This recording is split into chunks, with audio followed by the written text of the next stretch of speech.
So good evening everyone and welcome to Bombay Management Association's master class. As you all know, the master class we started this year and we want the students from management institutes and the young executives who are working in corporates to understand and experience the master class from the professors who are celebrated professors all over the world. And for last 4 or 5 months, you all are aware that we had many professors who had talked about interesting topics and very fundamental topics which are required and necessary for understanding of the management as a fraternity. I am sure today also we have a very celebrated professor who is going to talk to us about the investment cycle, how it can start. And I'm very happy to welcome all of you, Professor Sandeep Gokhale, all the past presidents of Bombay Management Association, esteemed members of the EC, student friends, all the members of BMA and participants in this particular call.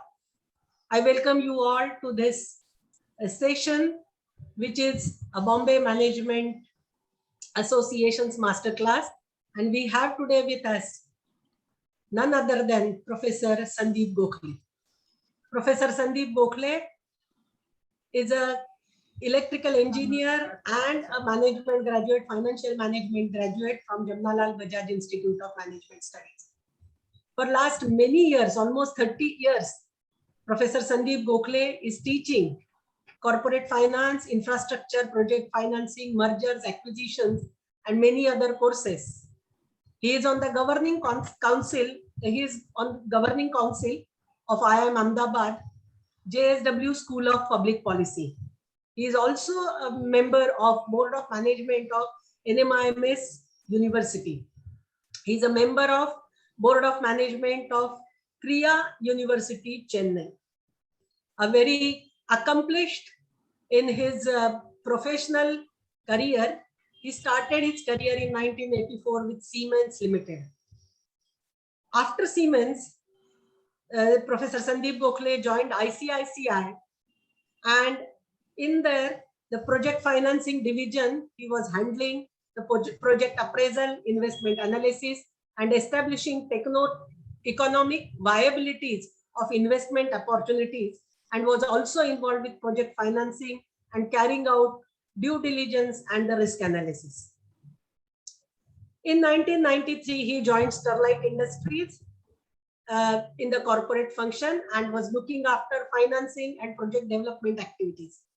He was responsible for identifying the new areas for growth, investment opportunities, and restructuring of various business divisions, in addition to looking after the financial closures for projects or investment opportunities and bidding for parastatal disinvestment. He was overseeing tying up infrastructural needs of projects, handling all relevant matters related to government, statutory bodies, etc. And subsequently moved to become the Director, Business Development in Vedanta Resources. Sterlite Industries only was subsequently known as Vedanta Resources. So that was his portfolio.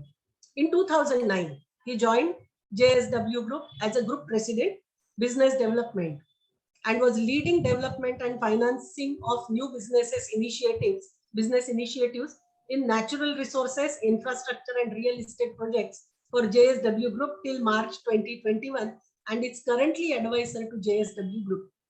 He was responsible for identifying natural resources assets in coal and iron ore in India and overseas, negotiating and valuations of mining assets, logistics tie-ups and shareholder agreements, joint venture formulations, and achieving financial closures for projects.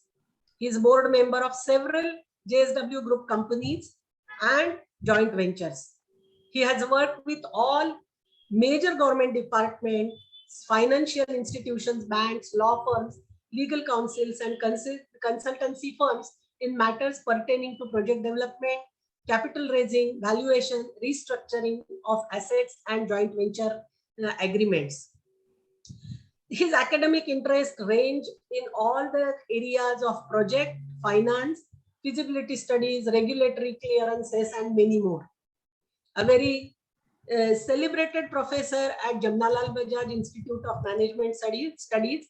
I'm sure many of us who have attended his classes will be happy to listen to him today once again. So I welcome Professor Sandeep Gokhale and request him to start with his presentation. Over to you, sir. Thank you, Dr. Lagate, with your very kind words. At the outset, I hope I'm audible. Yeah. At the outset, this is the first time in my 30 years of teaching that a person who has taught me is attending my class. That's Professor Dr. Anand Patkar. He was my teacher many, many years back in the late 90s. So it's Dr. Patkar quite, I mean, I have to keep looking at you as my teacher sitting there on the other side. So anyway, I'm honored by your comments. Yeah. These are cases where sometimes your students become bigger than yourself, and that's really the good results of good teaching. Thank you very much. Yeah, I give all the credit to you. In fact, one of my students is now the Chief Investment Officer of Morgan Stanley. You know, this Ridham Desai. Yeah. He was a student, is it? Okay. Yeah, he was my teacher. He writes frequently in Times of India also. That's right. Okay, anyway, to get started with,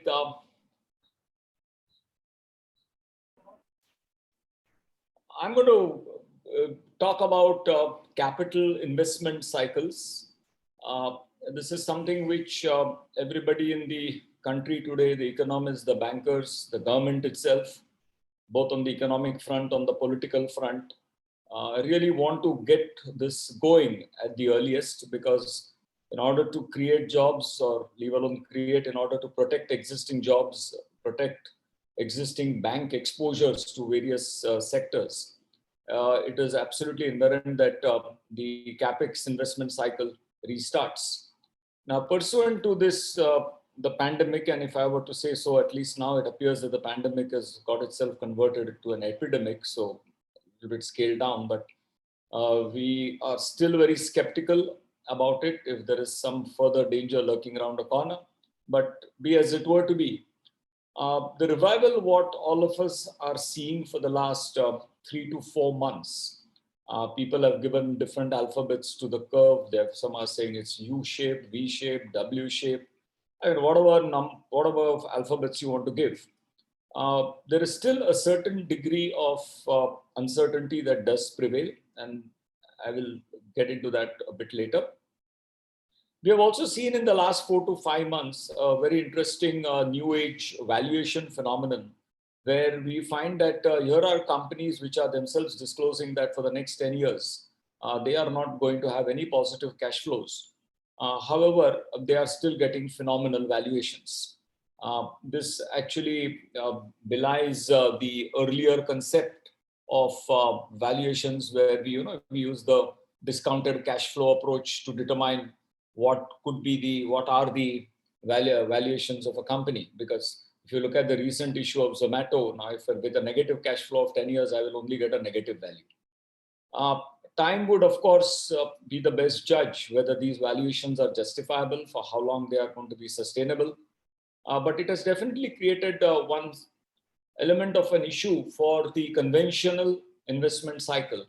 That is, there is a lot of attraction of capital, both from the banking system, from the secondary markets, the primary markets, looking at these new age, if I were to call them, companies for investing in their IPOs, and a lot of funds have been kept aside by even some corporates who feel that it's instead of putting up a steel plant or expanding a steel plant, is it better that I take a treasury decision and go and invest in some other new age IPO that may be around the corner. As I said, the jury will be out after maybe half a decade, if not more. But the bottom line is that to solve the problems really which most economies of the world are facing, and India being no exception to it, in fact, our problems seem to be more precipitated, we need to really, as they conventionally say, pour concrete on the ground. Because only that's going to give the jobs, it's going to give the trickle-down effect in the economy, and not really these new age IPOs, which have been able to generate a sizable amount of money through the primary and the secondary markets. Nothing taking away from them, not that they are guzzling a lot of capital that is available in the world or in the country. I mean, these issue sizes look big, but kind of the quantum of money that they are raising, even if it's at a fancy premium, is not something which is denting the overall capital flow in the marketplace. But nevertheless, that indeed needs to be kept in mind when you look at it in the future. And more so over the sector which really needs to keep this in mind is going to be the conventional education sector. Colleges like Bajaj and colleges like IIMs and IITs, maybe the IIMs and IITs may not be that affected. Not the new generation IIMs and the new generation IITs, I'm saying the conventional ones. This concept of online education, where it is possible for somebody to sit in the middle of the country somewhere and pay a lakh of rupees fees and maybe get a degree of IIT Chennai tomorrow in artificial intelligence. Now, again, there are views on this. I remember discussing this about a month back with Mr. Venkatraman, who was the ex-CEO of Larsen Toubro. He happens to be on the board with me in NMIMS. And he was saying that the quality of engineers passing out through these online batches that have come out is extremely poor and a lot to be desired. So, I mean, this has to unfold itself. We really don't know where this is all being headed to. But yes, education is one sector which really is going to be re-looking at it, and especially academic institutions which are in urban areas. Because see, what is happening there is that you have a sizable cost of living index for the teachers and the professors, and as a result of which inflation is far outbeating them. So even ability to get faculties and teachers again has become quite an issue in a number of these institutions. So leaving these two things on the side, let's look at the capital investment cycle as the country, as the economists of this country, the political leadership of this country, the banking system, everybody, all of us want to have. We are talking about conventional projects, projects in FMCG, projects in petrochemicals, chemicals, consumer durables, commodities, and name what have you. All these investments, if you were to analyze the last 2.5 years and look at the top 15 to 20 companies in each of these sectors, you will find that most of these companies today are operating at 60, 70, and 80% capacity utilizations. Even the automotive sector today, for various reasons, right now they are facing a raw material problem. Earlier there was a consumption related problem. On an average, if you were to paint a white canvas, we would see that Indian industry sector, most of the sectors are running at 60, 70% capacity utilizations. Now, when my existing capacities itself are not fully utilized, are fully marketable, where is the issue really of companies or corporates going around and increasing or enhancing or setting up new greenfield and brownfield projects? So they would obviously want their existing capacities to be fully utilized. They may want to wait for a couple of years to see that this utilization is sustainable. And it is at that stage that they are going to start looking at new capacity creations. One may be by a greenfield project, others could be by brownfield projects. In fact, initially, we may even see a lot of M&A activity where the underperforming assets, I'm not saying non-performing, the underperforming assets will be taken over by the performers in the sector. We have the IBC and the NPA today, the NCLT really helping this out, where promoters could no longer plonk on a company because of their shareholding and then just continue to underperform and not retire the debt of public financial institutions and banks. So these are being taken away. I mean, a whole lot of examples of Videocon as late as Ray Finance just a day before yesterday. So the real trickle-down effect for the government in terms of taxes, in terms of employment, in terms of new capacity creations, local area development is going to come really by way of a greenfield project. Let me just give you an example how this works. As JSW, we are looking at setting up a greenfield project in the state of Orissa, an integrated iron steel plant, which POSCO left off after so many years. Now, if I go ahead and set up that project and even put a 5 million ton steel capacity to start with, the project will roughly cost me about 35,000 crores because I have to build a complete infrastructure, including railway lines across 30, 40 kilometers from Paradeep, so on and so forth. The same 5 million tons, if I add at my steel plant at Dolvi in Maharashtra near Alibag or in Karnataka, I can do the entire 5 million ton in about 15,000 crores because that's a brownfield expansion. I have the complete land with me. I have the complete infrastructure. I'm going to execute the project departmentally. The same number of my existing manpower, my staff will only implement it.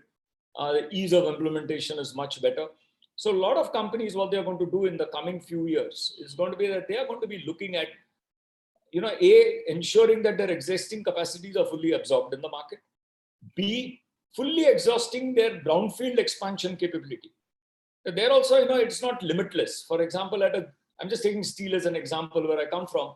I can't set up a steel plant. I mean, India's largest single location steel plant, which is ours, is about 25 million tons. Now, we are finding it very, very difficult because 1 million ton of steel needs 5 million tons of logistics. There are environmental issues, environmental load factors, which prevent a further capacity expansion. Look at that in the retail sector. If I have a particular FSI for a particular plot, I mean, I can build a 1 million square feet mall. I mean, I can't go more than that. So then I look at different locations. So different locations is effectively a greenfield project. So going by the sequence, first, I would want my existing capacity to be fully utilized. Once that is done, I'm going to look at brownfield, and then finally, I'm going to go at greenfield. The real game changer for the country, a country which is almost producing 1 million engineers, I believe, per year. I was just shocked to hear that number.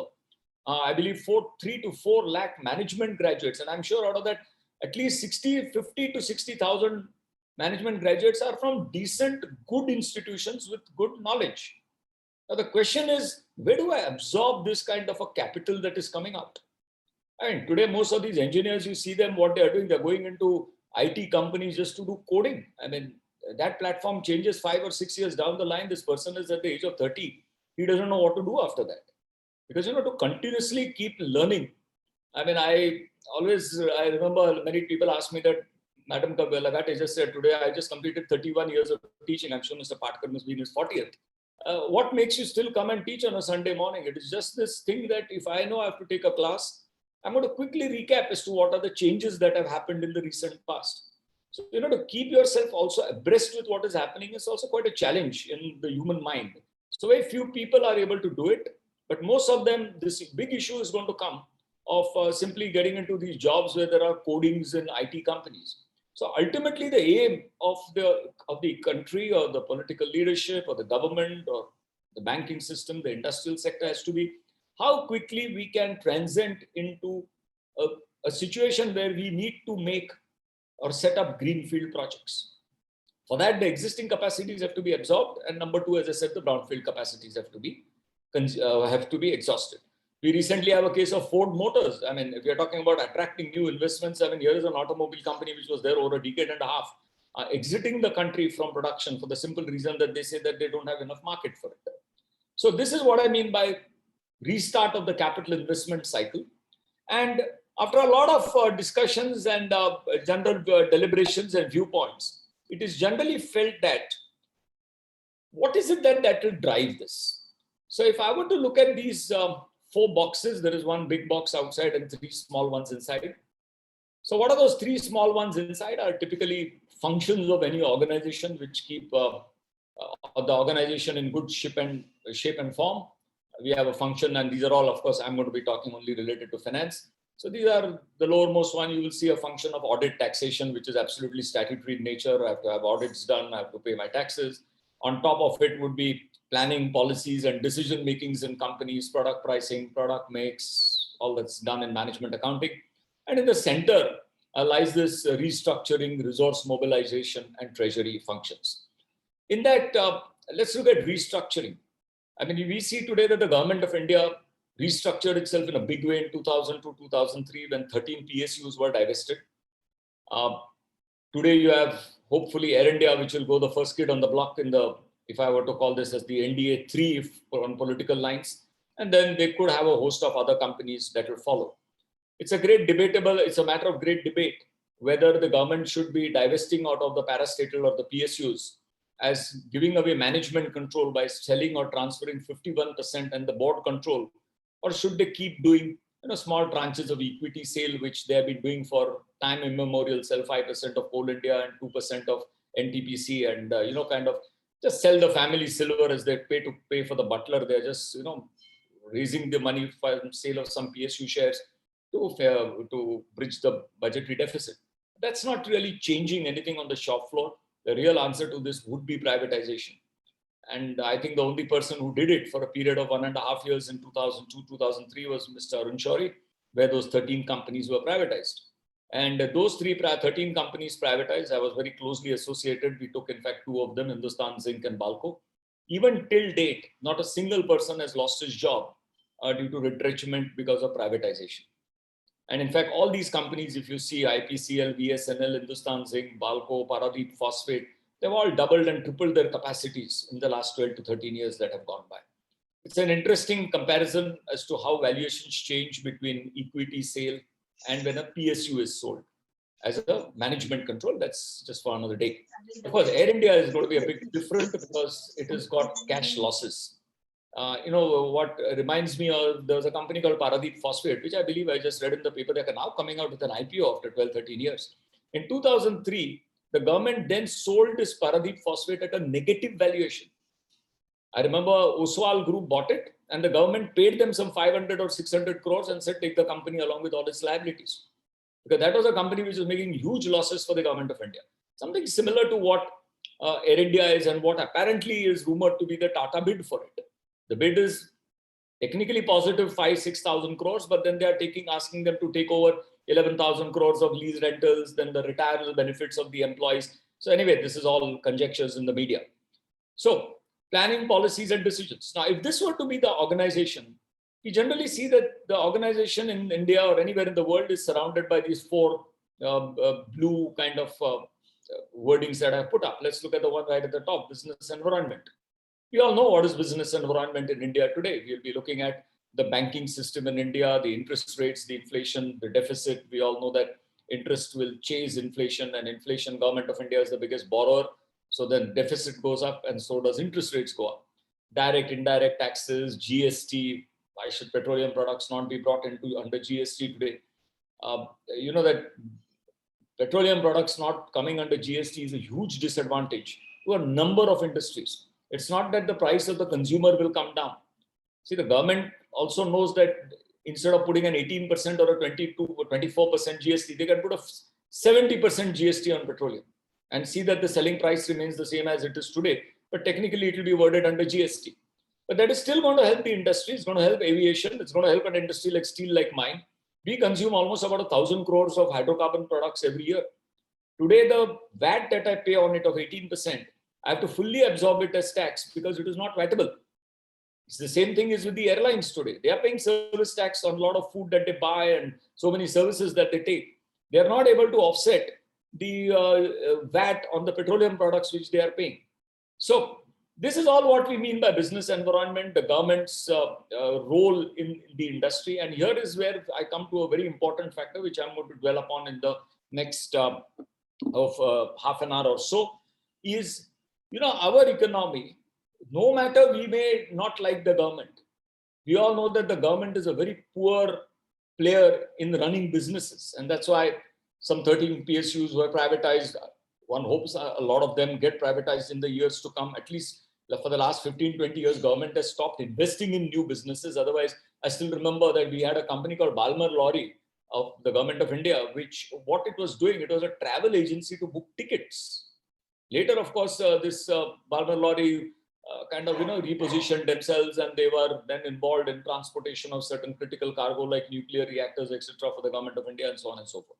So business environment, the biggest and the most important role today is how much is the government spending.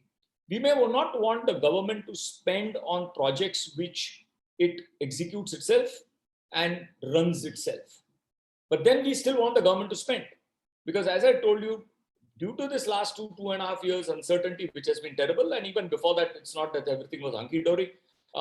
There's a great resistance in the private sector, the larger companies, the medium scale sector, to come and invest. Because as I said, my existing capacity is not absorbed. I still have a huge brownfield potential available with me. And then that's when I'm going to look at a greenfield. So today, the order of the day would be, as a part of the business environment, that the government comes out and spends. It's not only in India, you see in the United States also, they have put up huge budgets for reconstruction of roads. So unless and until in the economies of the world, governments are not going to come and spend because they are supposed to have a humongous appetite for risk. The other investments are not going to be coming forth because the moment government starts spending on large projects, a lot of capacities of various companies is going to get absorbed fully. That is when they will go for brownfield expansions. And finally, maybe 5 years down the line, we may see greenfield projects and we may go back to where we were somewhere 10 years back. And then only is when we can hope a 8.5%, 9% sustainable GDP growth. So in this business environment, we will look at as the world is looking at, India is looking at for the government to spend. Now, other than the Ministry of Roads and Surface Transport, National Highways, they have been fairly successful in raising a lot of capital. And interestingly, the NHAI doesn't raise any capital from any budgetary support. They are securitizing the roads, they are monetizing the roads. So they are self-sufficient. And largely, whatever is the huge capex that they are doing, they are raising the money off the balance sheet of the government of India itself. Look at the other three blues. They are important, but today they take a second precedence. One is the financial markets. We all know that right now the markets, at least the capital markets, know only one direction. That is, they're only looking at the North Pole. Again, one has to wait and watch as to what is happening. I mean, what are the levels of capitalization that have happened? Is the perceived benefit as high as it is appearing to these secondary markets? We are also seeing that they seem to be discounting all the good things expected about the future, but turning a Nelson's eye towards the possible risks. So financial markets, regulations of the markets obviously need to be watching this. Important factor, investor preferences. Ultimately, capital will be raised from the investing community. We all know that there are two types of investors. There are strategic investors and there are financial investors. So financial investor simply wants to put $1 in January and take $1.20 out by December. He's got a 20% return. He's happy with it. He doesn't know what you make out of it. But a strategic investor looks a little differently. It is looking at long term. It's like Saudi Aramco wanting to take up some equity in Reliance, or we had a 15% equity holding from JFE of Japan, which is the world's technologically the most advanced steel company in our steel company. So these are strategic investments. They are not very, very large, but very, very significant. So investor preferences, today's investor we see, the investor generally has, kind of reacted in different ways. Before the great meltdown of 2008, if you see when Lehman Brothers came down, right through the early parts of the 2000s, investors were ready to pick up any piece of paper anywhere in the world. The meltdown of 2008 made them disappear for 2 years. By 2011-12, they came back. Today, the view of the investor, the large investment funds, the church funds, the pension funds, they are willing to take the haircuts tomorrow if there is a loss in any investment in any economy. But what they are looking at very, very clearly is they want exit options. Now, what do we mean by an exit option? So let's say a fund decides to invest $500 million in a project in India. Let's say 1 month down the line, 1 week down the line, maybe tomorrow also, or maybe 10 years down the line, they are no longer confident on the risk return profile of that investment. They want to pull their money out. And they don't mind pulling it out even at a loss, with a haircut, as long as the instruments by which they have brought in the money, the regulators, the financial markets are giving them that exit option. There's a lot of capital available. But in India, we have somehow seen it's a little checkered history. We have one excellent case, but then we fall back on 9, where people feel that you have to be 10 times careful before putting money into the country. More so ever, always an explanation is given is of our judicial and legal system, the recourse and the delays in it.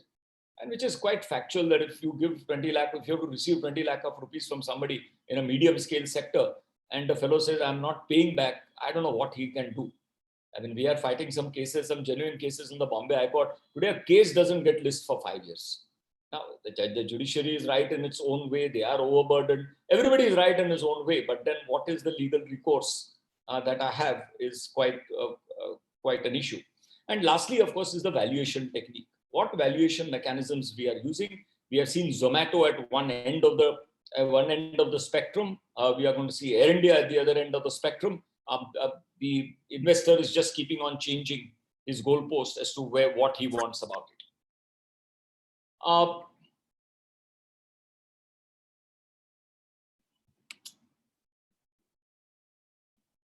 Just 1 second.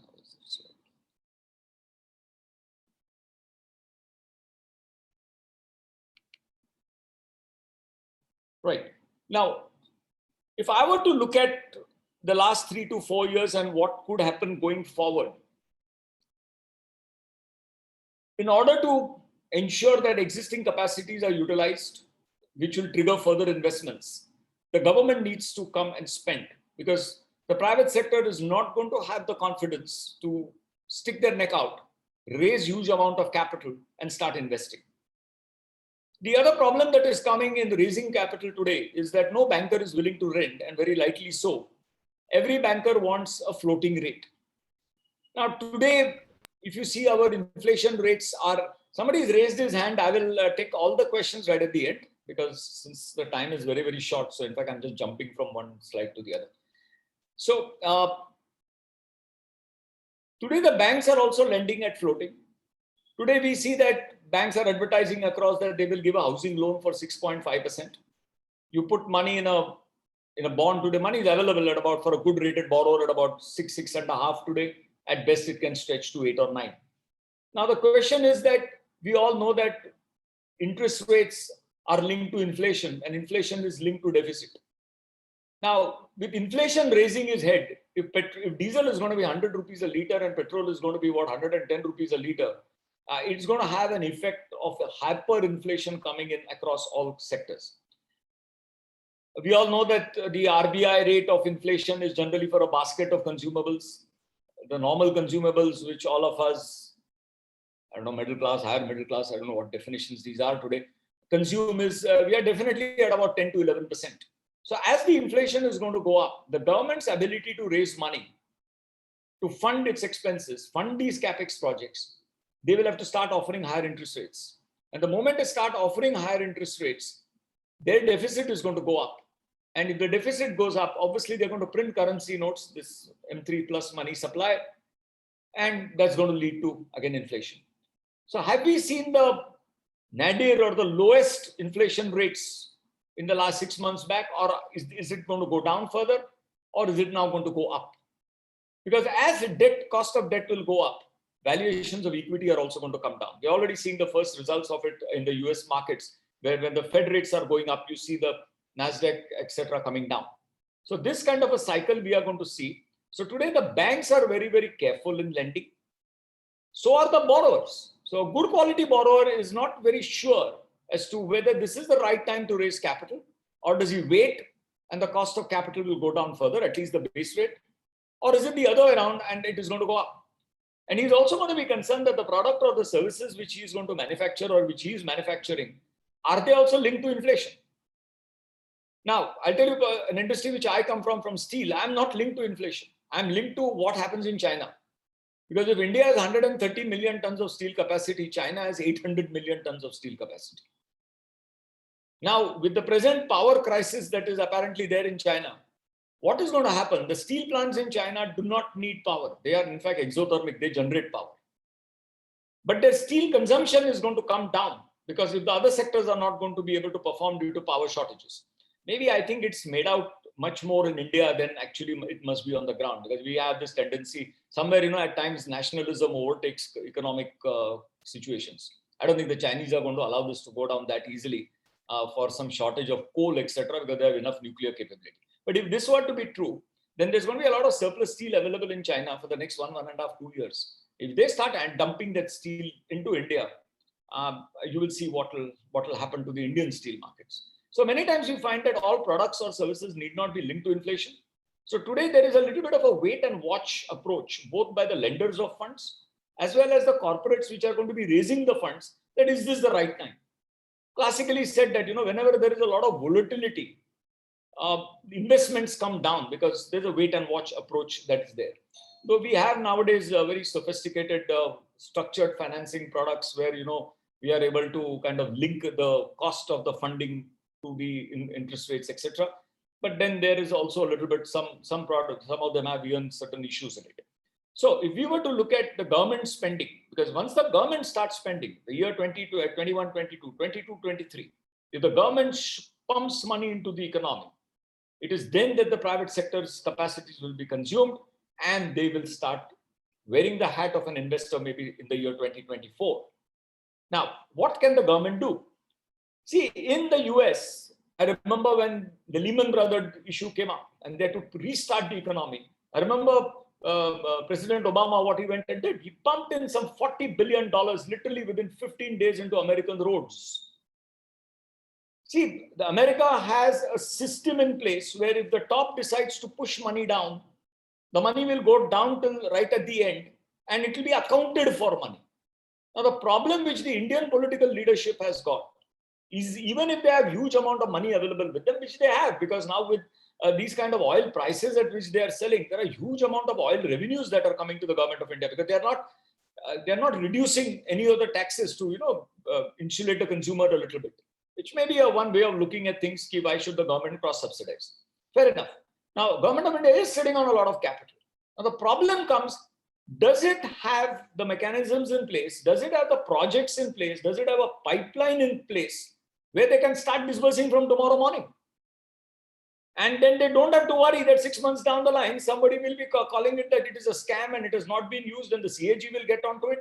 So our systems, though they have improved in the last 15 years, they still beg a little bit of a questioning. And that's why you see at times a hesitancy even in the bureaucracy to push these kind of projects very, very fast. Because at the end of the day, they know that 5 years after retirement also, they can be pulled out and some 3 people will come and descend on them. So our biggest challenge for the government is going to be to see how this goes down very, very quickly.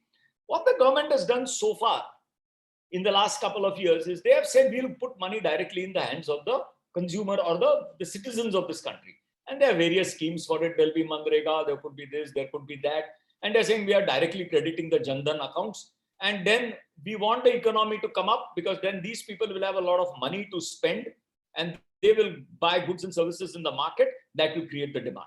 Well, it did initially, but then that is also going to have its limitations. Because again, Indians by nature, though the urban area, the urban children today or the urban young age students don't have that, but traditionally, at least in rural India or the Bharat or whatever they call it, we have a propensity that we by nature, we save. So even if somebody is getting 100 rupees, he's going to save that 20 rupees per day in a recurring bank account. I still remember, maybe I've worked now 30 years in a Marwadi company, so I can't sleep in the night if I have to owe money to somebody. So if I use a credit card, which I rarely use, the moment I get home, I pay the money into the credit card, even though I have a credit for 45 days. So what is happening is a lot of this government money, which is going through these schemes, is lending itself back in savings accounts of banks.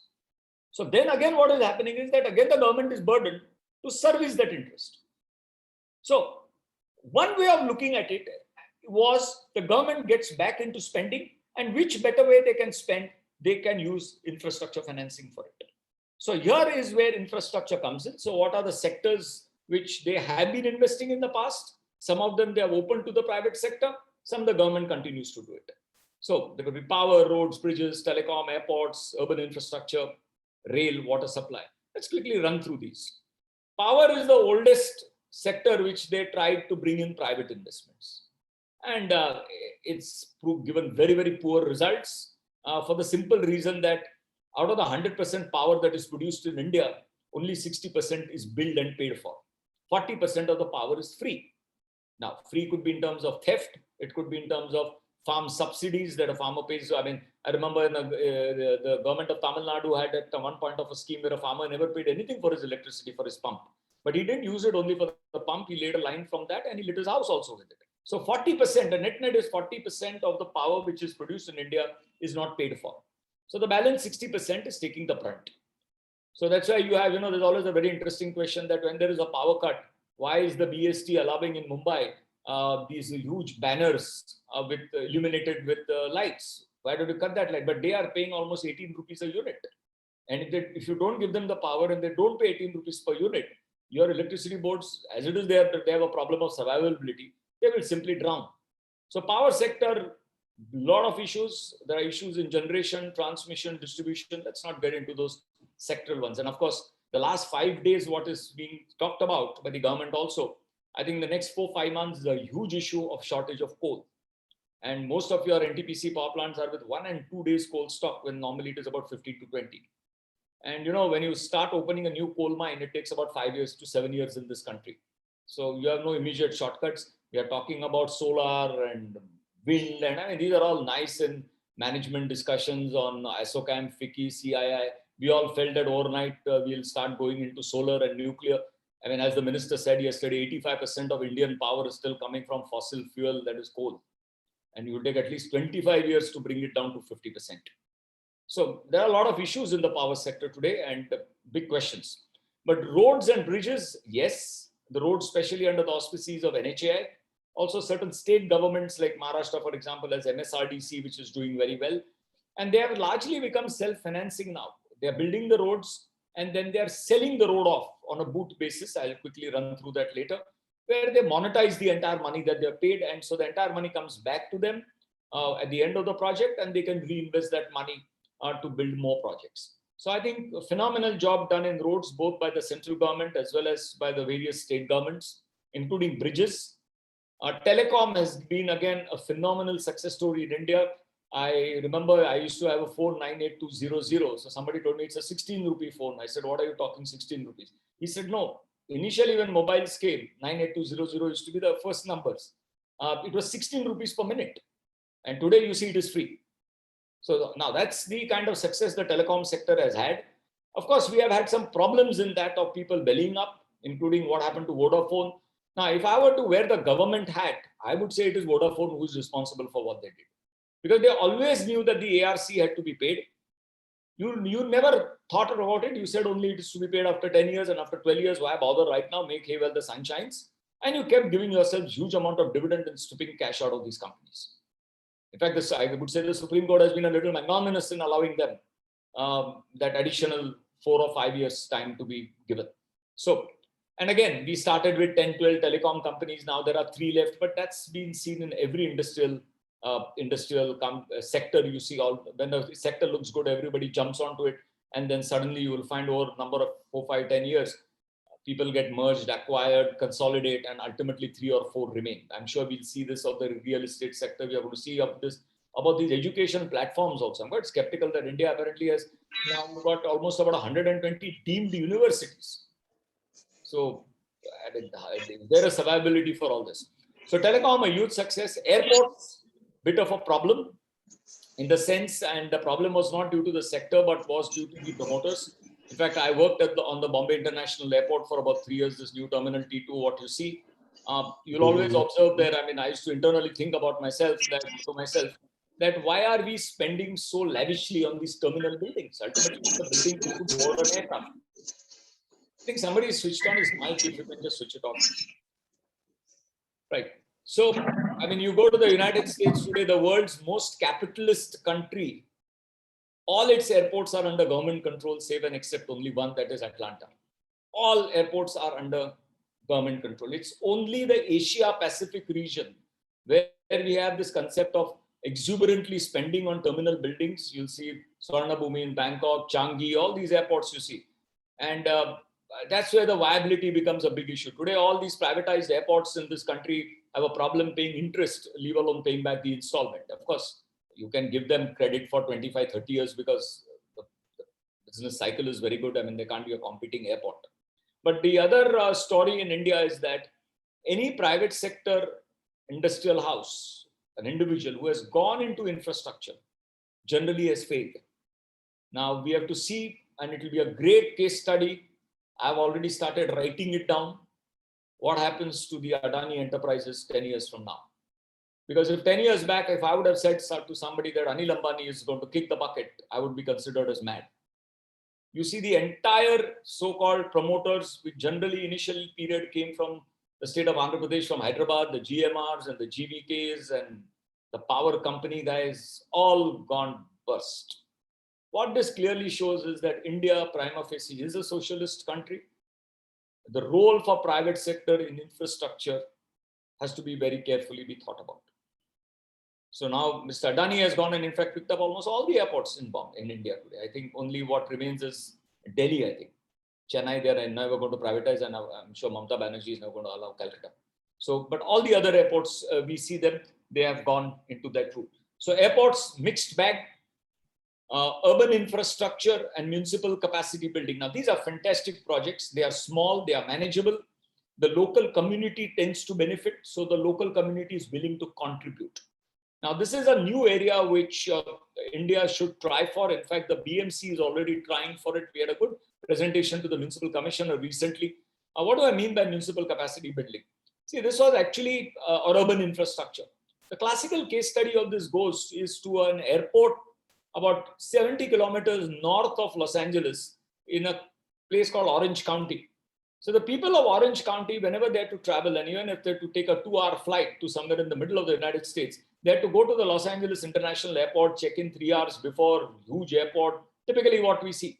So tomorrow, let's say I have to take a flight from Bombay to Pune. I mean, if somebody tells me go to this T2 terminal, I would say I might as well drive down in that period.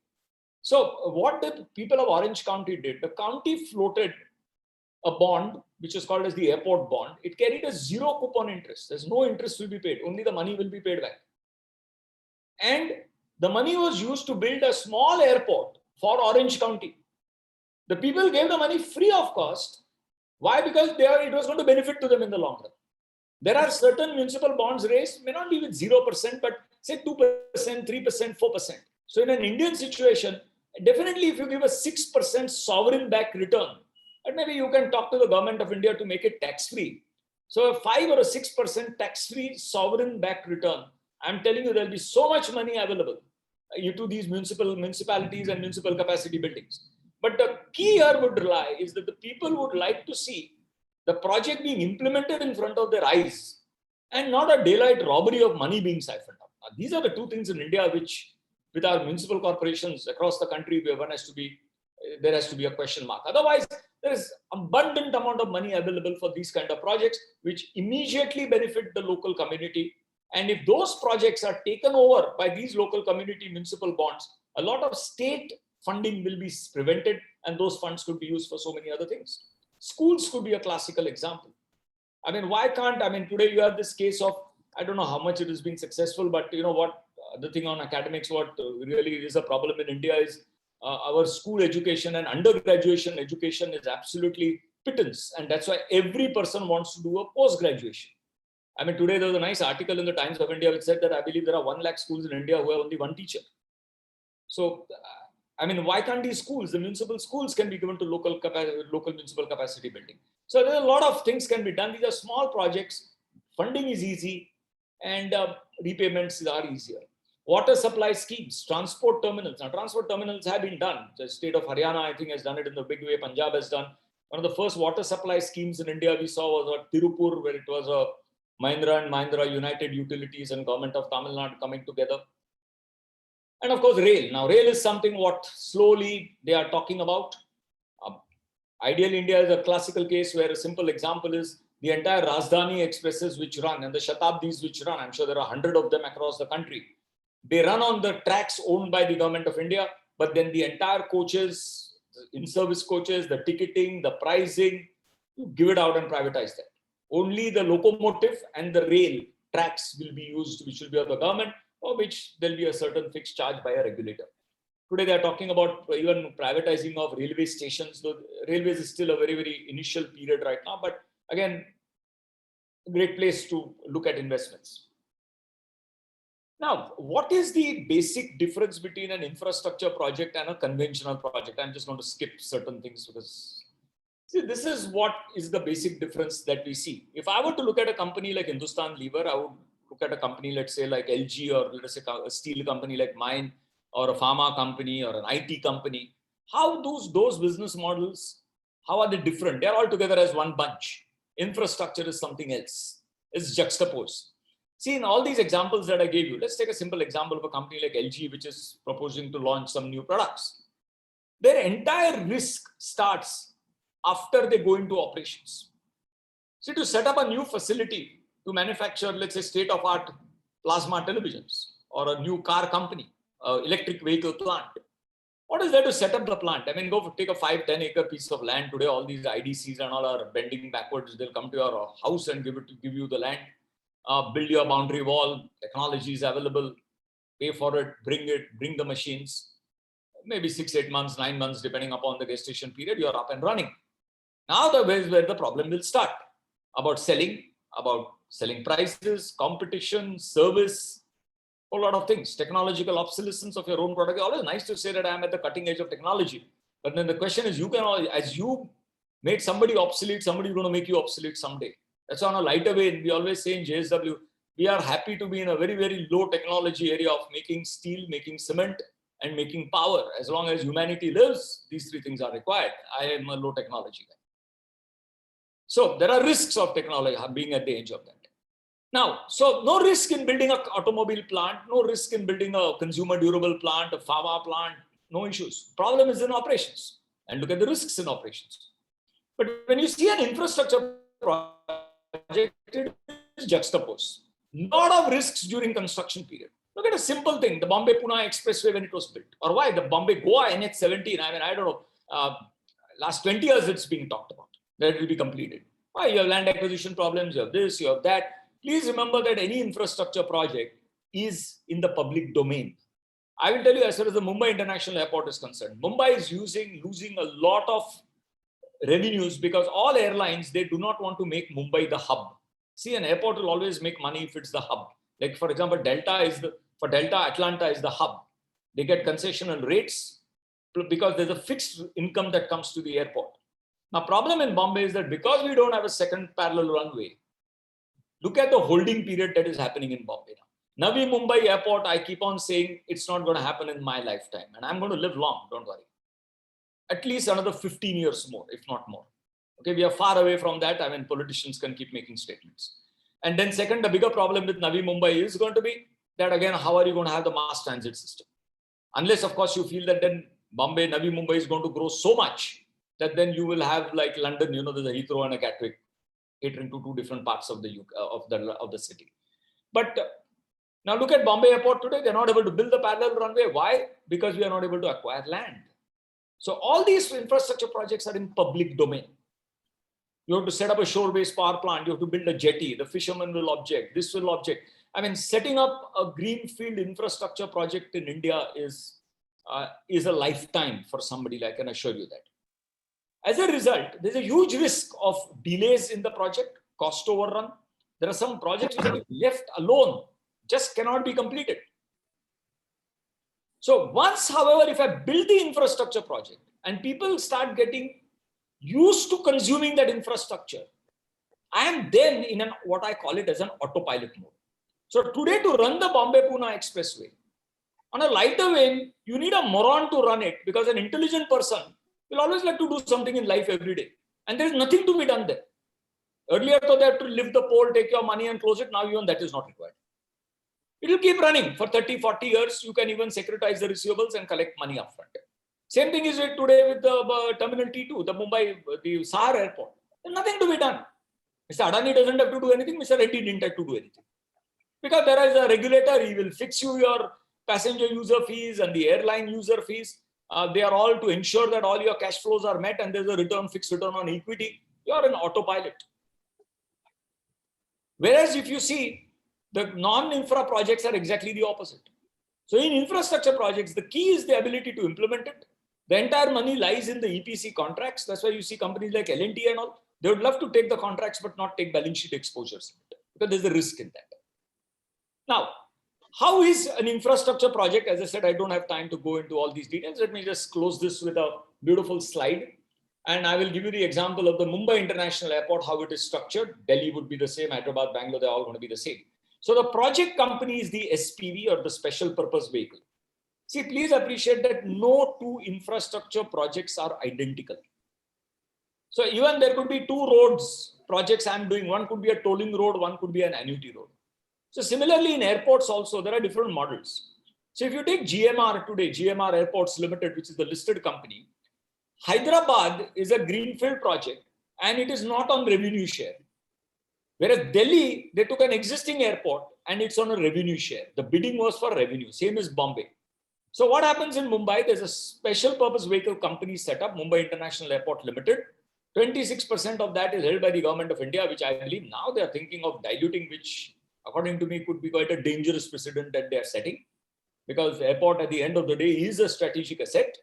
And I think the government of India should be holding blocking resolutions in these strategic assets.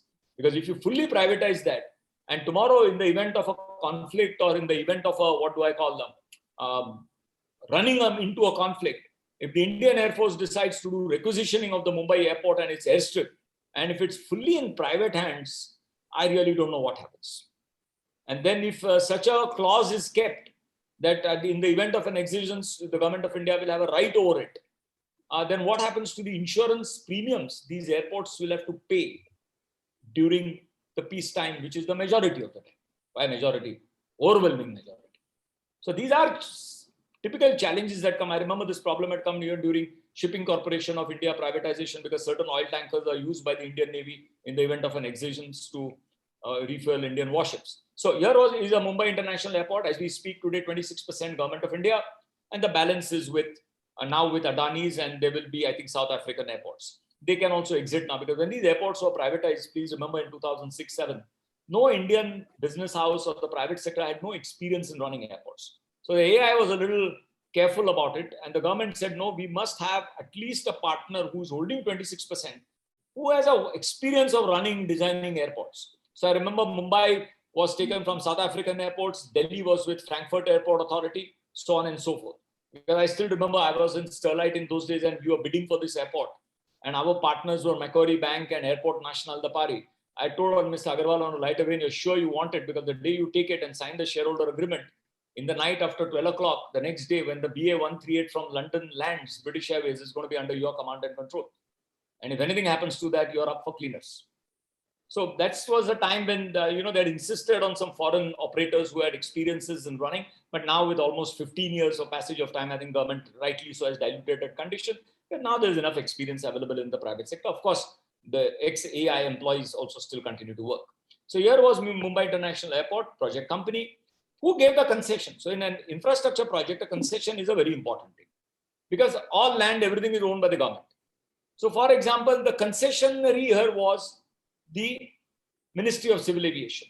So they signed a concession agreement document. In airport, we call it as the OMDA agreement, by which on certain terms and conditions with certain performance commitments, the airport was given on lease for a period of 30 plus 30.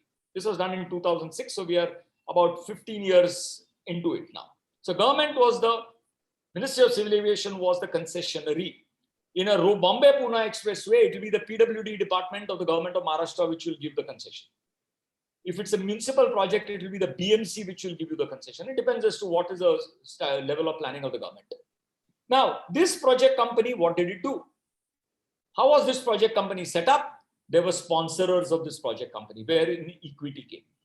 So this was brought in by Government of India, 26%, GVK or GMR or now Adani's. Then they took debt from the banks. Now, all airports, infrastructure projects in general are heavily levered, 3:1 or 4:1 debt equity ratio. In fact, in airports, we have gone up to 6:1. So Bombay Airport is 16,000 crores total project cost, what we finished it with, divided 5:1, sorry, not 6:1, 5:1. So total 6 parts, 18,000 crores with working capital, 3,000 crores was the equity, the balance 15,000 crores is debt. So who owns these airports today? The banks own the airport. Now that's where the problem is. You've got to ensure that they survive. And for them to survive, they need traffic.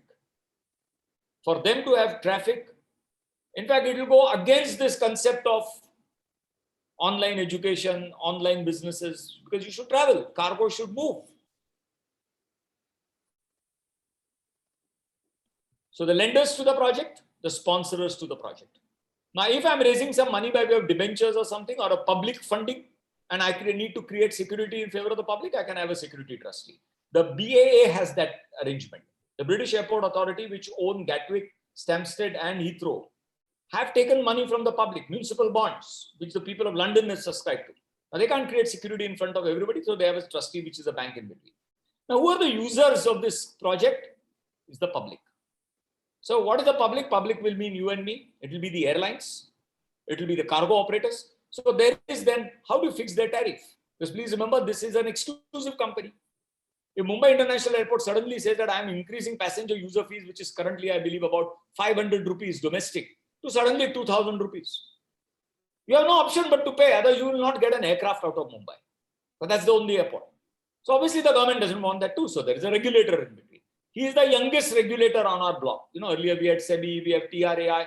This guy is the youngest. He has been set up in 2009 or 2009, which is ERA, that is Air Economic Regulatory Authority, which will fix the prices of aircrafts, different landing fees, passenger fees, international fees, so on and so forth. So there is a tariff which is fixed. Then this project company, when it got the mandate, we gave the contract on a turnkey basis to build entire T2 terminal, broadening of the runways, additional taxiways to an EPC contractor, which was Larsen & Toubro. Then when we took this concession from the government, we said we want the right to appoint a contractor. And we also want the right that that contractor can appoint subcontractors. You'll be amazed that L&T has built all the airports in India today. Even Calcutta, which is owned by the government, has been built by L&T. Delhi, Hyderabad, Bangalore, Bombay, all Delhi, except I think Chennai is not built by them. But L&T makes nothing of the airport. Okay, even that electrical division of theirs, they have sold it off recently. So everything is bought out for them, but they are the EPC contractor, will put everything together and do it. Of course, civil construction, they are the leading company in there. And then finally, you have the operators. So here is a project company. After the building is ready, after the airport is ready, I'm going to appoint contracts. I'm going to appoint a contractor for cleaning. I'm going to appoint a contractor for land side collection of parking fees and so on and so forth. So after all this is set, as is what is today Bombay, Delhi, Hyderabad, Bangalore, as a project company CEO or owner, I can beautifully sit in my glass office, which I can build just below the ATC control tower and watch everything that happens down the line. I am in autopilot. So in infrastructure projects, which have to come for this capital asset cycle revival, it must be, the sponsors will have to be the government of India. There is nobody else who's going to come. Because those private sector companies or business houses which have the capital adequacy to build or commit such funds, they are seeing around them that everybody has failed. So why should I jut my neck out? Of course, Mr. Adani is thinking to the contrary. So it's only time that is going to tell you this. So the government will have to act as a sponsor. Their banking consortium will have to fund it. And these projects have to get off the way for the next 1 or 2 years, have that trickle down effect. And that's when the capex cycle is expected to restart. So it's quite a cliche that we say that government is not a very good executor of projects. Government is not able to run businesses, but here we are looking forward to the government only that you need to do something. I think with this, if there are any question answers, I would be most free to answer to the extent of my ability. Thank you, sir, for I think I have very insightful and very interesting presentation on projects. And I can see many comments in the chat box. I will request. I think I'll run through it. I've also opened it now. Yeah. So Omkar Chavan is PM Cares Fund. Yes. What is the question about that, Omkar? I'm just asking, what is your comment on? I have no comment on the PM's Care Fund. I mean, that must be, I think, for, I don't know, I'm not too very sure what is its utilization and what is it. I think it's related to, I think, this Ayushman Bharat and something of that sort, right? The medical front. Yeah, I've heard that it's a fraud. You can hear so many things. Bigyan Verma has raised hand. So request him to unmute himself and ask. Yes, ma'am. Good evening. Good evening. Sadhik sir, what a wonderful talk. I'm like huge amount of coverage. You know, I was writing down. You know the problem that I'm having. I've got 118 participants and they are all from different backgrounds. You know, I have my professor also sitting there. Right. So when I go to a classroom, the average level of every student is very easy to teach. And what I've done now, normally I take about 9 hours to do it. So I've just kind of scraped the top. I was trying to jot down a few points, but I couldn't catch up with your speed. So then I thought I'll watch the recording later on. I have just a couple of questions. Sure. Number one, do you think the the emphasis on ESG is going to disrupt the investment cycle all over the world? Number one. Number two is, what do you think is the kind of impact of poorly developed securitization market in India to have a very thriving and quick investment cycle which we expect? See, let me react to the second question in two ways. As far as securitization of roads is concerned, roads and certain infrastructure assets are concerned, and there isn't much of a problem. I mean, the banks, in fact, are willing to pick up those securitization, those tags of future receivables, especially where it is a tolling road. Especially where it is an annuity road, because an annuity road, what is happening? The risk of passenger traffic is not on the road company. Right. There is a fuel cess, so every time you fill in petrol, 106 rupees a liter, you're paying some 1 rupee 50 paisa as fuel cess. So there is absolutely no issues on the annuity part. The money has to come from NHAI. They are a sovereign government of India company, and most of these banks who are securitizing are all PSU banks. So it's all one pocket to the other pocket.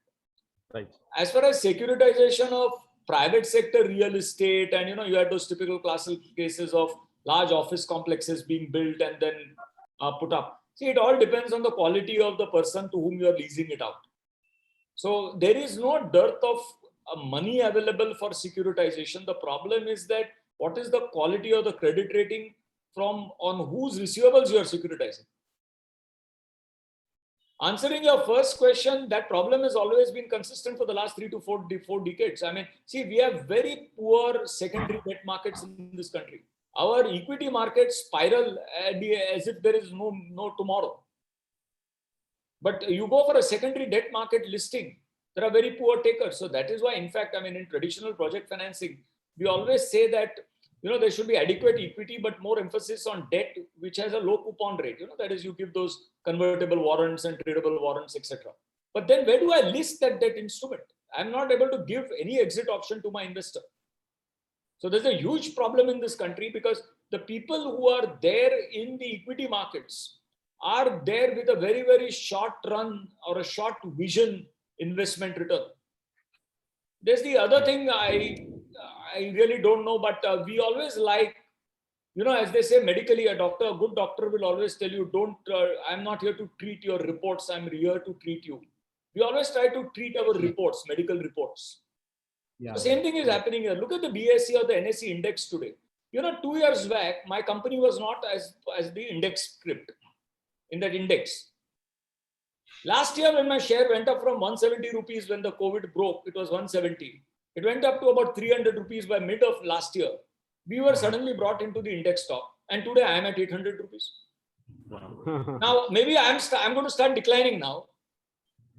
After that, they'll remove me from the index, and they'll say, now, which is the next sector which is doing well? Okay, let's get Zomato into the index. Absolutely. So is the index a true representative of I'm sure it will fail those statistical tests. But this problem of debt is definitely there. There is no secondary debt market in this country. So if you subscribe to a debt coupon or you give a loan to a company, you are in it till the end, and you have to hope that the company continues to do it. Very true. Very true. So my first question was with regard to the ESG, the impact of ESG. Do you think it's going to disrupt the conventional trade investment? ESG. Okay, environmental, social, and governance. Environmental? Social and governance. There's a lot of emphasis on ESG compliance today by the companies. So that I'm saying, like, is it going to disrupt? I don't think traditional. So. You're talking about environment, right? You're talking about environment. Yes. No, not at all. I mean, see, if you look at the entire basket of industries that are there, I mean, how many of them are, impacting the environment, and quite a few of them are taking steps about it. So I don't see that as a major impediment. It may take up some capital of it. I'll tell you, for example, when we put up our our thermal power plant at Jaigarh near Ratnagiri in Maharashtra, it was a shore-based plant based on imported coal. Now, imported coal otherwise is very good, very high calorific value, low ash, but it is very high sulfur. So the government insisted that you put the desulfurization plants, which costed us about 800 crores more on a 6,000 crore project cost, but then you do it. I don't see that as an issue. And I'll tell you one thing, those companies which are going to cut corners on all that, no, they're not going to survive. See, on a lighter vein, it is said that, companies which were doing well 10 years back are not known today. Companies which are going to do well 10 years from now are also not known today. So if you are not going to follow these compliances, you will win some wars here, battles here and there, but long run, you will not be successful. Somewhere you are going to get into trouble. Very true. Thank you so much. Yeah. Tasneem Messiwala, thank you for your lecture. Very informative when you leave that. Yeah, any other questions? I think some of them are little thoughts of Vizag Steel privatization. Okay, that's interesting. AD, somebody has assets of 2 lakh plus crores for around 30 to 40,000 crores. See, this is a question which is looked at time and again. In fact, why Vizag Steel? See, for the others, what is the question? The person is saying that the Visakhapatnam steel plant is worth 2 lakh crores. I don't know where he gets that number from, but yes, could be around that. And today, if at all it is privatized, at best it could fetch 30 to 40,000 crores. So is it worth it? So he's trying to say, is the government going to suffer a loss of 1,60,000 crores? Or somebody would say, is there a scam and somebody took away the money to Switzerland? Well, the answer is neither of the two. See, what 2 lakh crore for Visakhapatnam steel plant is what is called as the replacement cost of the asset. Now, Visakhapatnam steel plant is about 5 million tons. But believe me, it has got almost 10,000 acres of land in and around Visakhapatnam. So this entire valuation of 1 lakh crore, I'm sure this AD must be having some friend who's a builder in Visakhapatnam. He's put that price. Now, today a 5 million ton steel plant with the present technologies can be built in about 500 acres. So if I were to buy Visakhapatnam steel plant, I will tell the government of India, sir, we agree with your 2 lakh crores. We don't want to be saddled with this controversy because TV channels don't understand anything and they can start on anything. Let's do one thing. You give me only 600 acres on which the plant is standing. That balance 9,400 acres you keep for yourself. You can make 2 lakh, 3 lakh, 5 lakh crores. You can do whatever you want. So this replacement cost has no meaning. I'll give you the similar example. This happened in BSNL. When Tata's bought BSNL from the government of India in 2004, they very clearly told the government of India, we are not interested in bidding if we have to bid for BSNL as a whole. We are only interested in the telecom assets. All the real estate assets of BSNL, you please spin it off. We are not interested in it. And the government did that. BSNL had huge quarters. I remember near that Bombay airport, they have some 23 acres of land. What is the value of that today? So replacement cost of an asset has no meaning. It is the earnings value, which is there. So if I buy a particular asset, as is what is, as is what is, how much will it earn? And I will discount it. That way, replacement asset of Air India should at least be 1 lakh crore. Look at that Air India building. What is the price of that? What is the price of a flat in South Bombay there? And multiply by that area. They have offices in all key areas in all cities of this country. Connaught Place, I know has got 3 offices. But today, do I need an office to run an airline? I can run an airline from a back office, let's say in Hubli, Dharwad. So these replacement cost assets valuation have no meaning in most of this slum sale, which are these going concerns. And people can keep writing about scams, this, that, that's fine. There is a process there.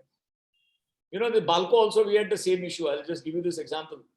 Balco was a ramshackle old aluminium plant. It's the first privatization. It had a 250 megawatt captive power plant. We bought Balco for 660 crores, 51% equity from the government. Zero debt on the balance sheet. The next bidder was the Aditya Birla Group, Hindalco, which was 300 crores. Government reserve price 280 crores. So I was double the price of my next bidder. I was 2 times the government of India reserve price. Still people went and said there is a scam and went up to the Supreme Court. Supreme Court suo moto took this case. They went into the details, every day hearing for 14 days continuously. And you read that judgment of the Supreme Court, it's very popularly called as the Balco judgment, where transparency doesn't mean sitting across a footpath and discussing. See, what was the opposition's plea in that? Opposition said, boss, they are getting a 250 megawatt power plant. In those days, replacement, a new power plant costed 4 crores per megawatt. So that itself is worth 1,000 crores. And the entire company was sold for 600 crores. So the aluminium smelter, the mines and all went free. And the issue is that a new power plant will be set up where there is demand for power. Chhattisgarh today is a power surplus state. They will buy power from you at only 2 rupees per unit. So you take 2 rupees per unit and you see what is the value of that power plant you will get. Plus this power plant was gifted by Margaret Thatcher when she was the Prime Minister of England, of United Kingdom, to Mrs. Indira Gandhi, who was the Prime Minister of India then in 1968. So 1968 vintage power plant in a state which doesn't need power. And that power is not going to go for, supplying electricity to the malls of Delhi and Bombay, where in those days power was sold at 6 rupees a unit. Now it is 18 rupees, but it was used in aluminium smelting. It's a captive power plant. Now, how you can use that replacement cost? So this is an old thing that is there. It was in fact started by Harshad Mehta early days when, he started jacking up share prices saying, look at the replacement cost of Tata Steel.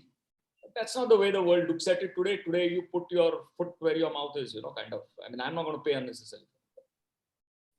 Right, with Ramchandran, with credit offtake not happening despite abundant liquidity, is the system still not ready for a capex cycle? Yes, exactly. That is what I said, is that there's a lot of money with the banks, and banks don't know whom to lend to, because the good borrowers are not. See, always remember, I was a banker in ICICI many years back when it was a public financial institution. We always used to say that we love companies to come and borrow from us who don't want the money, because I know my money is safe. But what is alarming is in the last 5, 6, 7, 10 years, the core sector of the Indian industry is growing at 4 and 5%. All the banks, including the HDFCs and the ICICIs of the world, are showing 20, 25% growth. Whom are they lending to? A big question. Whom are you lending to? Is the entire thing now debt financed? So you fund 90% of the house that somebody wants to buy. So it's all debt funded. And look at the other dangerous issue there. Every month, at least once a month, the Economic Times comes up with an article on the first page. Promoter shares pledged with banks. Now, this is what, is the gift of foreign banks to Indian entrepreneurs. HSBC, Grindlays, a lot of people look forward for placements. What are they doing? Look at most of your companies today. I say you have a 200 crore, 150 crore project. So fine, I want 1.5 is to 1 debt equity, 2 is to 1 debt equity ratio. I'll give 100 crores of debt as bank, 50 crores you bring in as equity, because I want your skin in the game. Now he does that. Then he takes that 50 crore shares and he goes to ANZ or goes to HSBC. They say, okay, what is your share price? It is this. We'll take a 40% margin and we'll fund you. So effectively, it is what is called conventionally in Modigliani Miller hypothesis as homemade leverage. So your entire company is debt funded. 100 crores direct bank loan and 50 crores equity, which is perceived to be equity, is also funded. So this is what the entire world is today thinking about, that is the entire V-shaped recovery or U-shaped, whatever shapes you want to give it, is it all due to debt, courtesy debt. Then the moment the governors of the world, all the banks, central banks, start withdrawing liquidity, which is bound to happen. The governments can't survive this way with so much of liquidity. What is going to happen to these debt repayments? This Ray Infrastructure Finance, I'll tell you, I know them personally very well. 6 months back, I mean, you couldn't even dream that the Kanorias will get into this problem. Look what has happened. So, you see, always I keep saying, maybe I am looked at a little conservatively. Just because I have the money, I don't go and invest. I want to look at the investment first. If it's viable, it is sustainable, it is, it meets all sensitivity analysis, worst case scenarios, then I will look for the funding. Today, the problem is I have so much of fund I want to invest. Banks also, the same thing is happening in project financing. We want to show growth of 10%. Catch anybody and lend the money. There's the other thing some banks are doing, not all, but then the RBI is now looking at them. What do you do? Let's say my company, I'm not saying JSW, we are doing well. Some other company has to pay a loan of 50 crores installment back, let us say in December. In November end, the bank managers approach them, are you going to pay? So this guy will say, no, my profits are good, but I have liquidity issues, so I can't pay. You know what they are doing? Some banks, they're telling this company, you give us a letter that you want a 50 crore loan for general corporate purposes. They take the letter on 5th of December. On 7th, they will have a COD meeting. On 9th, the loan will get sanctioned. And on 11th, it will get disbursed. And what is disbursement?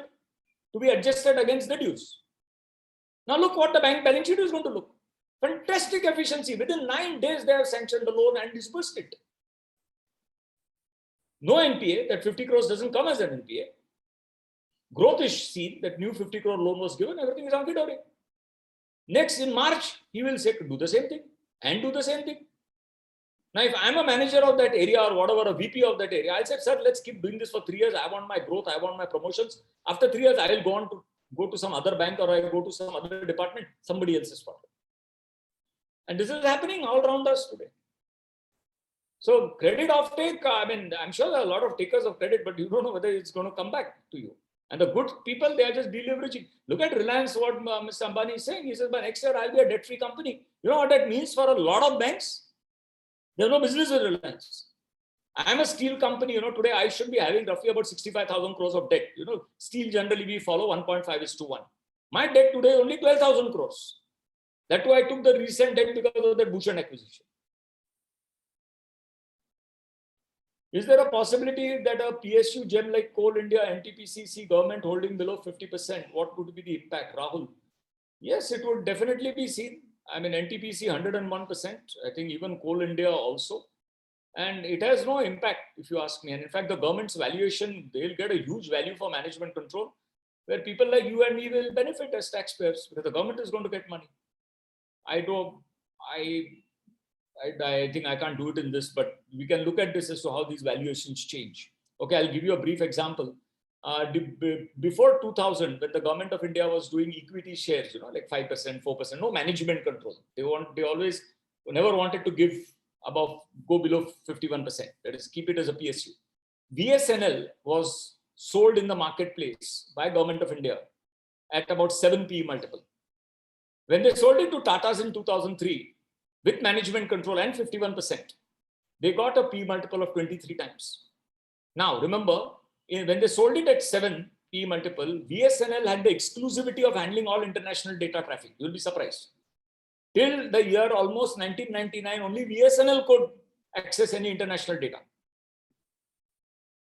Now, post opening up of the sector, in spite of competition, we had BSNL's valuation going 3 times because you were giving management control, privatizing it. So that's a huge issue. So they must do it. They must do it. I mean, if you ask me on a lighter vein, let's say 3 years down the line, when this government hangs its boot, maybe now could be even to get re-elected. We don't know that, but I think the next 3 years they should bend backwards to do these things because with this kind of a majority in the parliament, I mean, it's not going to happen in the future. It has never happened in the past. And if these are not the times when you do these kind of structural changes, when else are you going to do them?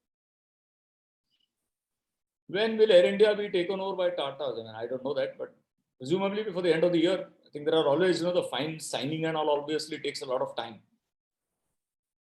And there is Pradeep Kale. Should I invest in stocks today for long-term investments? No comments. When will the equity claim to be forward-looking?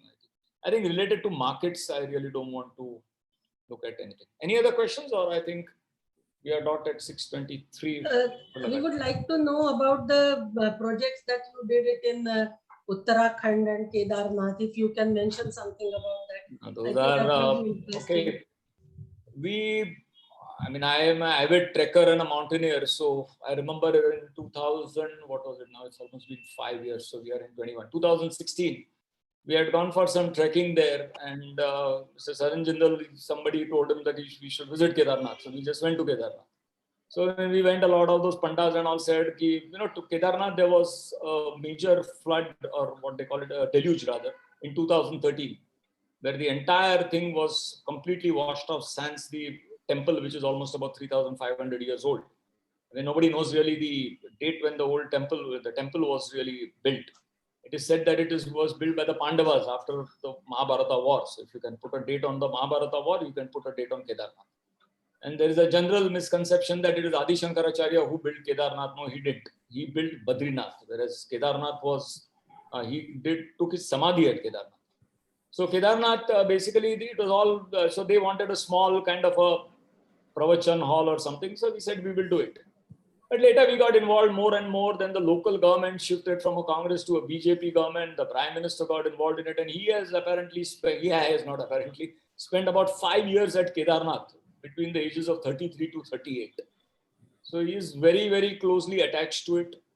So we did a complete master plan for Kedarnath, how it should look, etc., etc. It is at a height of 12,000 feet, extremely hostile climate as compared even to Badrinath and all. And we have been on it for 5 years. We have all the major streets, etc., are now done at all 90-degree right angles. He wants a kind of a alpine kind of a township on top where it is not dependent on anything from the down. So we are even generating power there with the tidal streams, no refuse down.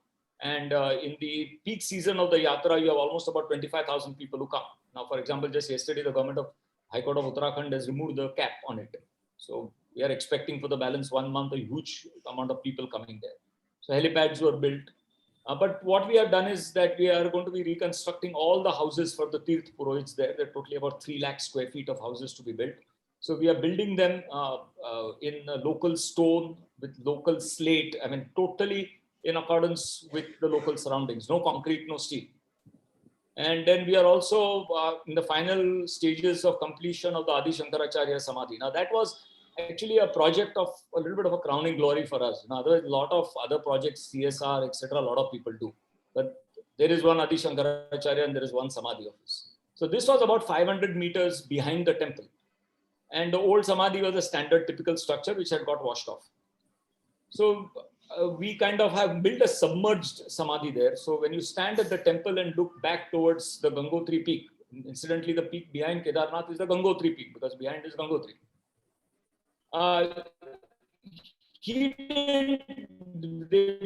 There will be nothing in your vision. The Samadhi will not be seen because you're going down.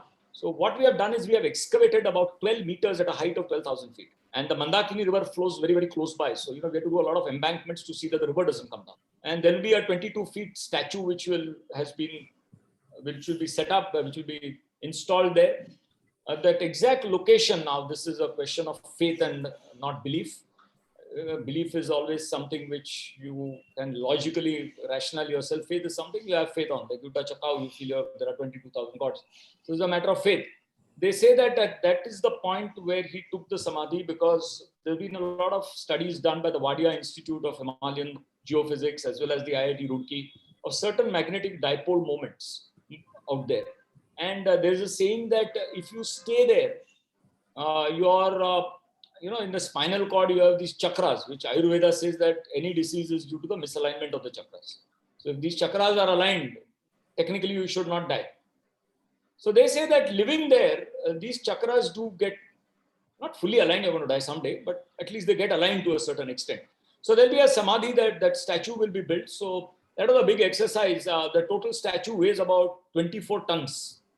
And it was sculpted out in a place in Mysore because, Adi Shankaracharya was a Nambudripa Brahman from Kerala. So his statues are always black. And so it's a Krishna Shila stone, they call it. So it was there's a huge logistics thing that was done. We had to, of course, use the services of the Indian Air Force to take it up. So we had to ensure the size of each piece, as well as the weight. So the weight could not exceed 2 tons and the size so that, it can go into the hull of the helicopter. So these things were crafted over a year, and about a month and a half back, they were taken by road in 11 trucks in Kumaon, which is a very old British type airstrip there. And that is the closest airstrip you will get to the Chinese border. And from there, over the last week, almost about 8 days we took to make about 14 sorties of Chinook to take it up in pieces. And there was a little bit of a problem which we did not envisage earlier. See, even if you say that, we found that generally felt the Chinook can take about 3 tons. Because right now it's closing into winter, so the efficiency of the helicopter is much better. But this is what was happening was this 3 ton was a spot weight at one location.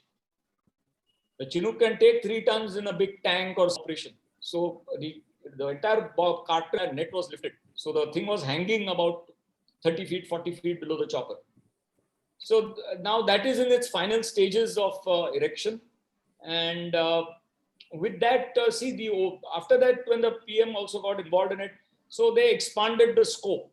So initially, the entire projects in Kedarnath were expected to be about 250 crores, out of which we did the master planning for the entire thing. We were controlling the entire development process. And we, as JSW, we took up about 85 crores of projects ourselves. We built about 10 houses. We built the complete retention wall and the Pittar Ghats on the Mandakini river. And of course, this Adi Shankaracharya Samadhi. The balance projects, the government of Uttarakhand had given about 120 crores, which was used. And now the PSUs have put in about 400 crores from the CSR funds. So now the Uthan Trust fund by the government of Uttarakhand, where even crowd funding is being done, and from there the funds are getting allotted. So the Prime Minister, in fact, was supposed to come to Kedarnath tomorrow, but since certain things are not yet ready, so because he's going to Rishikesh tomorrow for the opening of the AIIMS there. But then on 1st of November, he will be coming to Kedarnath to dedicate this entire Samadhi with the statue. And the temple closes on the 6th. These Chardham temples, they are open only for 6 months of the year. Kavita ji, can I ask a question? Yes, yes, please, sir. Yeah. Please go ahead. We can have a separate presentation on Kedarnath development. No, not on Yes. that. Not on that. I was just referring to the interview of Mr. A.M. Nayak, or rather what he said in the press, that Government of India's and other departments' tendency to award contracts on L1 basis and what havoc it has played. For example, he was lamenting the fact that out of 14 projects, 7 he lost to Indian companies and 7 he lost to the foreign companies. And if you add that cost, the cost of delays and cost overruns to the projects, this so-called L1 is not really L1, but it could be, much worse than that. He cited a figure of 15 lakh crores in terms of those major cost overruns and cost of delays of 150 major projects being monitored by the project monitoring cell of some ministry. So what are your views? I mean, why can't we get away from awarding contracts on L1 basis, especially this infrastructure, where banks are taking huge amount of risk and the projects don't get completed? I mean, if you really look at your slide, beautiful slide, which is the banks probably who do not have the capability to monitor the progress of the projects, and maybe thereby they lose money. And similarly, the client loses the money because the projects get delayed. For example, Bombay, our link, 1,600 crores or something like that. So, it's a whole huge lot of public loss of money. So and that's because we award contracts on L1. So I'm assuming you're from Bombay since you're part of BMA. Indrapal ji is our past president. Okay. I'm a sufferer because of this. I will give you an example, sir, very closer home. Look at your Bombay Municipal Corporation. Yeah. Every year they spend 1,500 crores on filling on of the roads. potholes. Yeah. 26,000 crores has been spent on Bombay roads in the last 10 years. Yeah. Now when you go on the Western Express Highway, and you cross that erstwhile Centaur, I don't know what, Tulip Star now, get down from the bridge and there's a subway which takes you to T2 terminal. Yeah. From that point till the terminal, there is not a single pothole. There is not a single pothole. And the Western Express Highway, I agree that Western Express Highway will have a heavier traffic. We discount all those things. See, what is happening is in the BMC recently, in fact, they had to abort some tenders. They came out with some road repair work and they said that the estimated cost as per the BMC engineers, let us say, is 100 crores. They received 4 bids, one of 40 crores, the other of 50 crores, 53 crores and 54 crores. 50% of the actual cost as estimated by BMC is what the contractors are bidding. So either the BMC engineers don't know what they are talking. I don't think that's the case. So what is happening? This is a cartel of 4 or 5 contractors in the BMC. They underbid. So nobody else can bid. So he gets the order at 52 crores, which is supposed to be 100. जो वो काम करेगा वो 25 करोड़ का करेगा. He has to bribe 5 crores to get that, and finally he's talking about 20 crores. So he is happy. That road is not going to last for more than 6 months. So they'll again come for a tender. Again he'll be there. So he's happy. He is happy. The BMC is happy. Everybody is happy except you and me. Now, can you ask? You should ask Mr. M. Naik that question. Why is L&T not bidding for BMC roads? They are the biggest, excellent people. L&T Rambol is one of the best companies to bid for roads. They don't bid. You will not see Simplex bidding. You will not see any of these good construction companies. You will not bid for Bombay roads.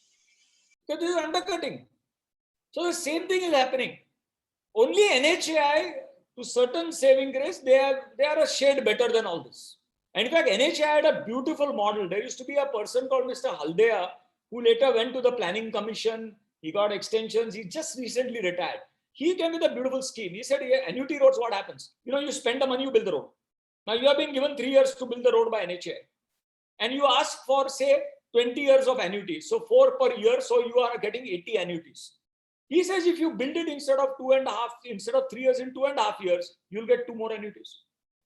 And they are coming upfront. So the present value of money is higher. So he has incentivized people. So you will see very rarely an NHAI project delayed due to contractor. Problem could be land acquisition or something. This other thing is a vicious cycle. I'll give you another example where I went through it. When this Mumbai airport was built, T2 terminal which we built, we called for tenders for running the duty-free shop. Obviously, the airport company is not going to run it. So we received 4-5 tenders. In that 2 were shortlisted. One was DFS, which is there currently, which is a world-renowned duty-free shopping, duty-free running company. They run duty-frees at Dubai, in Singapore, very well reputed company. There, the question was not L1, L2, it was H1, H2, because I was subleasing it. So the person who gives the highest value to me, I should give it to him. There used to be an old restaurant, if you remember, in Mumbai International Airport, SAR International Airport, which was run by some politician, I don't want to take the name, who were also the caterers to Air India. So that man bid for this. Now he was actually H1, this DFS was H2. So in the board, we took a decision that we are not bound by this L1, L2. Mumbai International Airport is not a PSU. I have only 26% Government of India holding. And the government, 2 joint secretaries were on the board, and they agreed, and we gave it to DFS. This man goes to the Bombay High Court.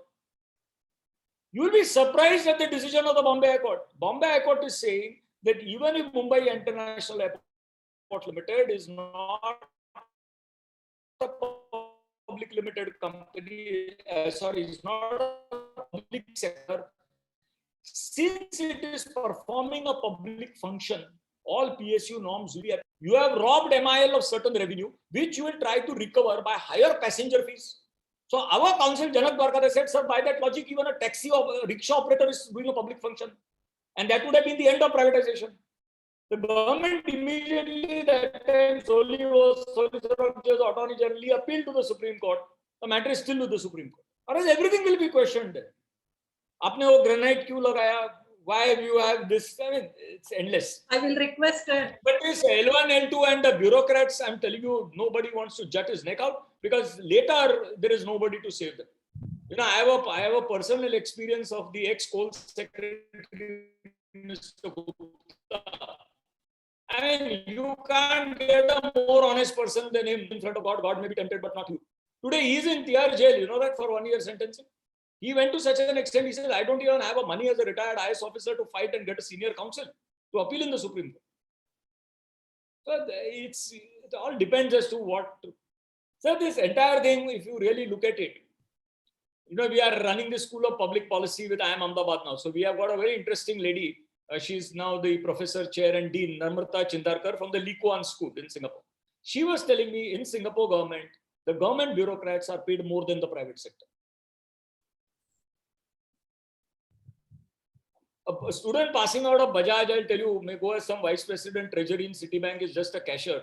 His salary is more than the chief secretary of the state at the time of retirement. Everybody has his own issues in this. But this L1, L2, I agree with Mr. Nayak totally. It is ridiculous, absolutely ridiculous. And then they blacklist these people, and these people will then form a company in the wife's name, and then the same fellow will be seen again.